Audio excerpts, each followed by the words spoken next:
Hello বন্ধুরা, আজকে আমরা আবার চলে এসেছি বর্ধমানের জুওলজিক্যাল পার্কে। চলো আস্তে আস্তে যাওয়া যাক ভেতরের দিকে, দেখি কি দেখতে পাওয়া যায়। আমরা তো এর আগে বর্ধমানে আসিনি, আর এর আগে বেথো ফরেস্টে গেছি, তোমাদের দেখিয়েছি। সেরকমভাবে মজা পাইনি আমরা, এবং তোমাদেরও দিতে পারিনি, তাই আমরা ফের চলে এসেছি বর্ধমানে। চলো চটপট টিকিট কেটে নেওয়া যাক। টিকিটের মূল্য বেশি না, মাত্র 25 টাকা। আচ্ছা, এখানে ঢুকতে গেলে জলের বোতল-টোতল থাকলে বাইরে এই ব্যক্তিটার কাছে রেখে যেতে হয়। উনি 20 টাকা নেয়। তবে ফেরত আসার সময় জলের বোতলটা দেখালে টাকাটা ফেরত দিয়ে দেয়। আর পায়ে যাতে কোনো ব্যাকটেরিয়া বা কীটাণু না যায়, তাই জন্য একটা পাপোশের উপর পা দিয়েই ভেতরে ঢুকতে হয়। শুনেছি নাকি এখানে আমাদের চিতাবাঘ, মানে দেশীয় চিতাবাঘ দেখতে পাওয়া যায়, তাই দেখার জন্য আরও আসা এখানে। ঢুকতেই তো দেখলামই যে চিতাবাঘের ছবি দেওয়া। যে কতগুলো যে বাঘ আছে সেটা জানি না, না গেলে তো, না দেখলে তো টের পাচ্ছি না। চলো দেখা যাক। ওই দূরে একটা বাঘ শুয়ে রয়েছে, কিন্তু সামনে না এলে তো ভালো দেখা যাবে না। ঠিক আছে, ও ঘুমোতে থাকুক, আমরা একটু ঘুরে আসি ভেতরটা। বাহ, জায়গাটা এখনো পুরোপুরি রেডি না, জাস্ট রেডি করছে, অনেক কাজ আছে বাকি। তবে এখানকার গাছপালা বেশ সুন্দর, আর কিছু কিছু গাছ দেখতে পাচ্ছি যেগুলো অপরিচিত। এখানে আবার দেখছি সিসিটিভিও লাগানো আছে। যাই হোক, রক্ষণাবেক্ষণ তাহলে ভালোই হয়। এইখানে রয়েছে কুমির, মার্স ক্রোকোডাইল,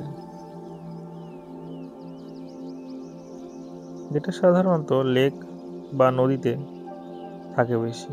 এরা সাধারণত মাছ খেকোই বলা চলে।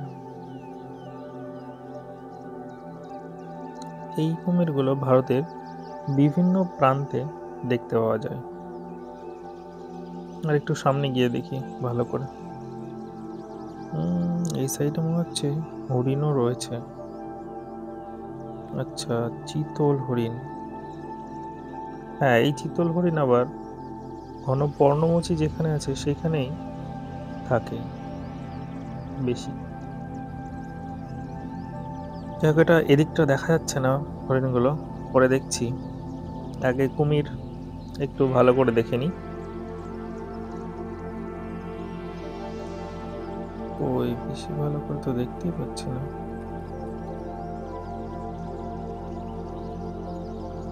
হ্যাঁ, এই যে, যাক, এটা বেঁচেই রয়েছে, হালকা নড়ছে। আর এই যে একটু নড়লো মনে হলো।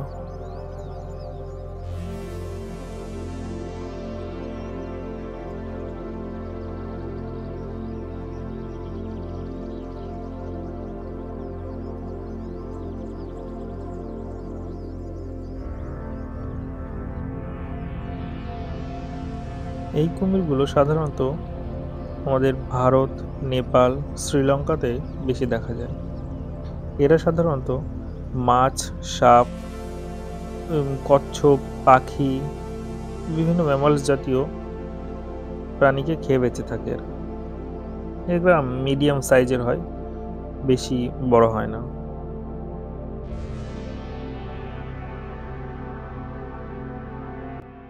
চলো এবার হরিণ দেখে নেওয়া যাক কোথায় আছে। ওই দূরে বসে রয়েছে হরিণ। বাহ, এখানে তো অনেকগুলো হরিণ রয়েছে। আমরা বেথুয়া ফরেস্টে সারাদিন ঘুরেও হরিণ দেখতে পেয়েছিলাম না। শেষ মুহূর্তে গিয়ে একটাই হরিণ দেখতে পেয়েছিলাম, তার তুলনায় এখানে অনেকই হরিণ দেখতে পাচ্ছি। আর এখানে একটা বাচ্চা হরিণও আলাদাভাবে রাখা আছে। এগুলো সবই চিতল হরিণ, সাধারণত গাছপালা খেয়েই বেঁচে থাকে। এখানে রয়েছে সিলভার ফিজেন্ট। এটা সাধারণত পূর্ব চীনে বেশি দেখা যায়। এইগুলো বেশ বেশ বড় হয়, মুরগির তুলনায় অনেকটা বড় হয়। এরা সাধারণত সাদা এবং কালো রং দিয়ে বেশি দেখা যায়। আর এদিকে রয়েছে গোল্ডেন ফিজেন্ট। এটা পশ্চিম চীনে বেশি দেখতে পাওয়া যায়। এরা কীট পতঙ্গ, শস্যকণা, পাতা এসব খেয়ে বেঁচে থাকে। এরা বেশি উড়তে পারে না, অল্প উঠতে পারে। স্ত্রী জাতীয় চেয়ে পুরুষ জাতির ফিজেন্ট বেশি উজ্জ্বল রঙের হয়। এরা আবার 8 থেকে 12টা ডিমও দেয়। আর এরপরে আমরা চলে এলাম আমাদের ভারতীয় ময়ূর, আমাদের জাতীয় পাখি বলা চলে সেই ময়ূর দেখতে।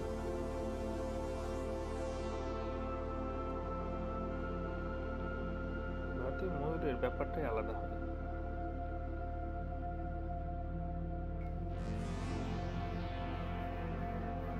এরা সাধারণত ভারতের উন্মুক্ত তৃণভূমি এলাকায় বেশি বসবাস করে।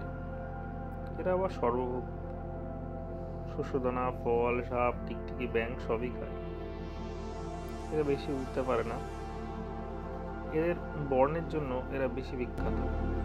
ময়ূর 3 থেকে 5টা ডিম পাড়ে এবং এই ডিমটি পরিপক্কভাবে ফুটে বাচ্চা তৈরি হতে মোটামুটি 30 দিন সময় লাগে। ময়ূর পৃথিবীর মধ্যে এক অতুলনীয় সৌন্দর্য এক পাখি। পরে চলে আসি এমু পাখি, যেটা সাধারণত অস্ট্রেলিয়ার প্রকৃতিতেই দেখা যায়, কিন্তু এখন দিনে দিনে সব জায়গায় দেখা যাচ্ছে। এটা দ্বিতীয় বৃহত্তম পাখি। এরা উড়তে পারে না, কিন্তু ঘন্টায় প্রায় 50 কিলোমিটার বেগে ছুটতে পারে। এখানে বিভিন্ন ধরনের পাখির নাম এবং চিত্র রয়েছে। এরপরে চলে এলাম লাল বাদর। মরুভূমির চরম উষ্ণ ও শুষ্ক অঞ্চল থেকে চরম শীতল অঞ্চল পর্যন্ত এরা থাকে। এরা মূলত পাতা খেকো, এছাড়া ফল ফুল তো ইত্যাদি খাই। তবে এটা দেখতে খুব কিউট। দেখো, মনে হলো র্যাম্প ওয়াক করতে করতে চলে গেল।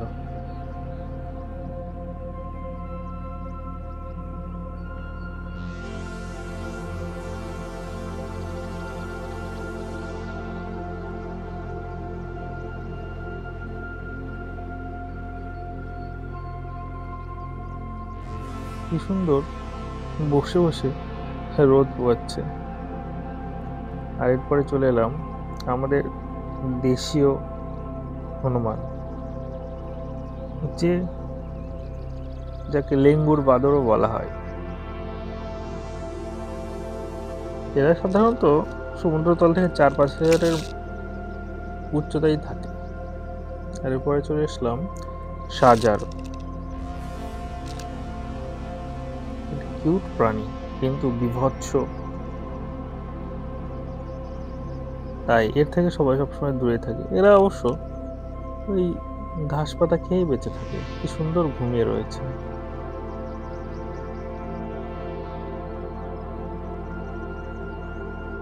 এরপরে আমরা চলে এলাম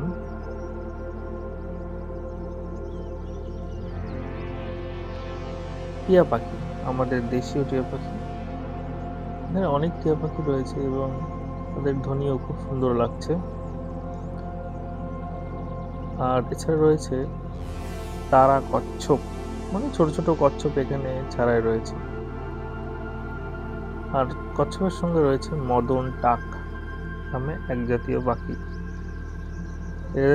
এরা সাধারণত দক্ষিণ এশিয়ার দিকেই বেশি থাকে।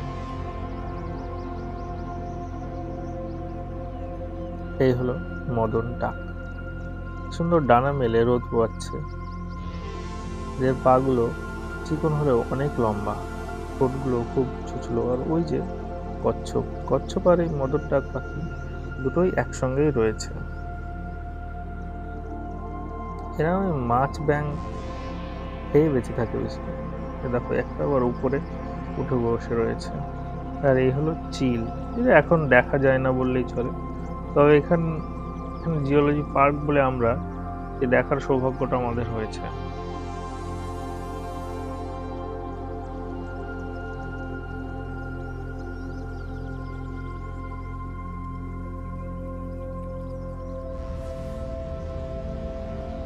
এরপরে চলে এলাম আমরা নোনা জলের কুমির দেখতে। আমরা এর আগে দেখেছি মিষ্টি জলের বা হ্রদ বা পুকুরের কুমির, এবার এসছি আমরা নোনা জলের কুমির দেখতে। কুমিরটা বেশ বড়, সাইড থেকে দেখলে বোঝা যাচ্ছে। কুমিরটির অর্ধেক উপরের দিকে রয়েছে আর অর্ধেক এখন নিচে রয়েছে, আর কুমিরটা অনেকটা মোটা। পরে চলে এলাম শিয়াল দেখতে। শিয়াল তো বাংলার গ্রামে মাঠে সব জায়গাতেই দেখতে পাওয়া যায় বিকেলের পরে, দিনের বেলায়ও মোটামুটি দেখতে পাওয়া যায়। দেখছো শিয়ালকে এরা আটকে রেখেছে। সব থেকে বড় কথা, আমরা এখানে শকুন দেখতে পেলাম, যেটা এখন প্রায় লুপ্ত বললেই চলে, এখন আর দেখা যায় না।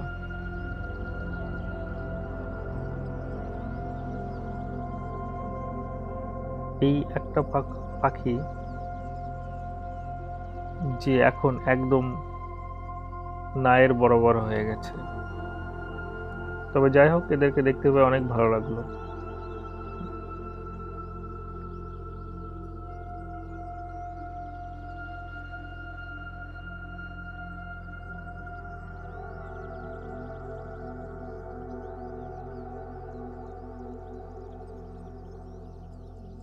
উঠতে পারছে না, কিন্তু মনের আনন্দে এর মধ্যেই ঘুরে ঘুরে বেড়াচ্ছে। এদেরকে পুরোটাই নেট দিয়ে ঘেরা, সাইড উপর সব দিকে। শেয়াল আর শকুন কি বলা বলি করছে, দিয়ে চলে গেল।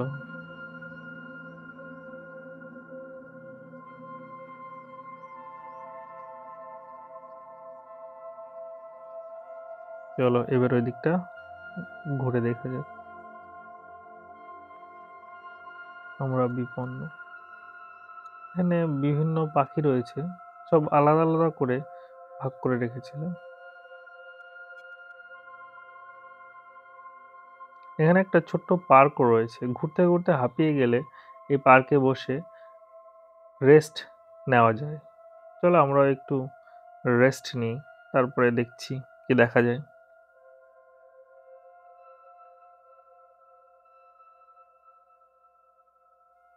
বাহ, মনে হচ্ছে বসার জায়গাটা একটা কুমির। ও, আসলে এটা বসার জন্যই তৈরি করা হয়েছে, বাচ্চারা যাতে এখানে এসে মজা পায় এবং আনন্দ করতে পারে, সেই জন্যই এইভাবেই তৈরি। চলো রেস্ট নেওয়া শেষ, সামনে দেখি।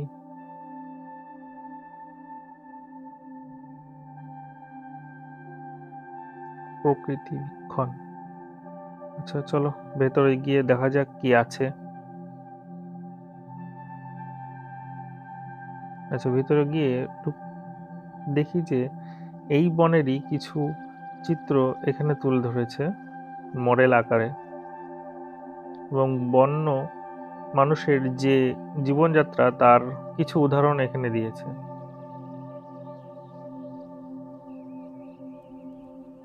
এটা ম্যাপ, আর পাশেই রয়েছে কোন কোন বন্যপ্রাণী এখানে রয়েছে সেই বিষয় নিয়ে। বাঘ যাই হোক আমরা ভালো হাতি তবে নেই, বাঘ আছে কিন্তু ভালো করে দেখতে পারিনি। এটা বর্ধমানের ফরেস্ট ডিভিশনের বিষয়ে কিছু লেখা। রামনা বাগান প্রকৃতি বীক্ষণ কেন্দ্র। এখানে বিভিন্ন গাছের ছবি দেওয়া আছে এবং তাদের বিষয়ে লেখা, আর এখানে কিছু ফুল এর ছবি দেওয়া আছে এবং সেই ফুলগুলির বিষয়ে কিছু লেখা। আমরা ধীরে ধীরে সামনের গেটের দিকে যেতে শুরু করলাম। তবে বনটা খুব সুন্দর, এটা ভাল্লুকের থাকার জায়গা। ভাল্লুক অবশ্য খুব অলস এক প্রাণী, আর ওই যে কোনাটাই, ওই কোনাটাতেই রয়েছে ভাল্লুকটি। ভাল্লুকটি চুপচাপ মনের আনন্দে শুয়ে রয়েছে। না কোনো ভয়, না খাওয়ার চিন্তা, না অন্য কিছু। বেশ মজায় রয়েছে। আর এরই ঠিক উল্টো দিকে রয়েছে বাঘের বড় খাঁচাটি। মানে চারিদিক দিয়ে ঘিরে আটকে রেখেছে, তাই বললাম। এই হলো চিতাবাঘ, ভারতীয় চিতা। একজন ওখানে আরাম করে শুয়ে রয়েছে রোদের মধ্যে।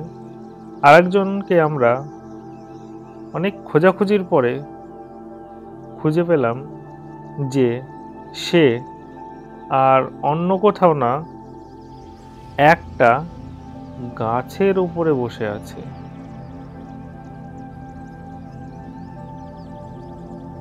যে কারণে আমরা অনেকক্ষণ ধরে খোঁজাখুঁজি করেও পাচ্ছিলাম না। এই জন্যই বলে চিতাবাঘ লাফাতে, দৌড়াতে এবং গাছে উঠতে সবকিছুতেই পারদর্শী। যাই হোক, বাইরে যাতে না আসে এটাই আশা করি, কারণ বাইরে এলে কারোরই রক্ষে নেই। প্রকৃতিপ্রেমীরা অবশ্যই এখানে আসবে, কারণ এখানে যেমন প্রকৃতির সৌন্দর্য, পশু পাখি, বন সবকিছু মিলে একটা অন্যরকম সম্পর্ক এই জায়গাটিতে রয়েছে।